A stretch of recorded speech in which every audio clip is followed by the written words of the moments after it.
السلام علیکم۔ حضرت لال شہباز قلندر تشریف لے جا رہے تھے تو ایک ریچھ کو نچانے والا نظر آ گیا تو پوچھے تم کون ہو؟ تو بولا میں قلندر ہوں۔ اس دور میں ریچھ نچانے والے کو بھی قلندر کہتے تھے۔ آپ بے اختیار ہو کر مسکرا دیے۔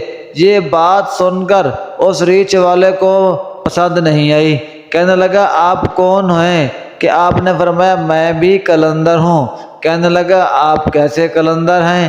نہ آپ کے پاس ریچھ نہ ڈگڈگی، تو تماشا کیسے دکھائیں گے؟ آپ نے فرمایا پہلے تم دکھاؤ پھر میں دکھاتا ہوں۔ ریچھ والے نے ڈگڈگی بجائی اور ریچھ کھڑا ہو کر ناچنے لگ گیا۔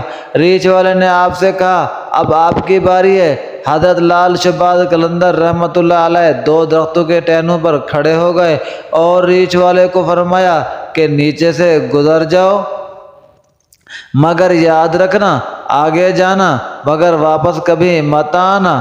جیسے ہی ریچھ والا نیچے سے گزرا ماحول ہی بدل گیا۔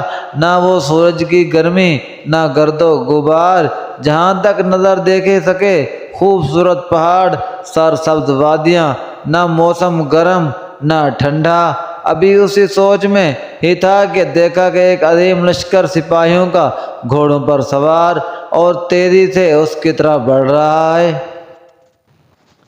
وہ گھبرا گیا کہ آج تو جان گئی۔ بس پہنچ کر لشکر کا اور سپہ سالار آگے بڑھا۔ اس سے پہلے وہ کچھ کہتا سپہ سالار ریچھ والے کو بولے بادشاہ سلامت، آپ کہاں غائب ہو گئے؟ آپ کی سلطنت آپ کا انتظار کر رہی ہے۔ میں اور ملکہ عالیہ کا رو رو کے برا حال ہوا ہے۔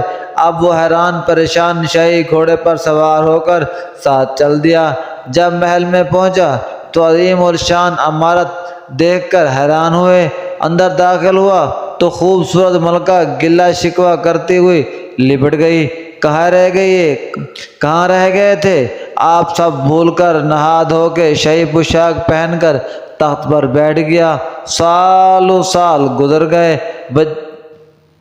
بچے ہوئے، پھر شہزادے بڑے ہو گئے، بڑھاپا گیا، جسم سے جان منہ سے ذائقہ چلا گیا۔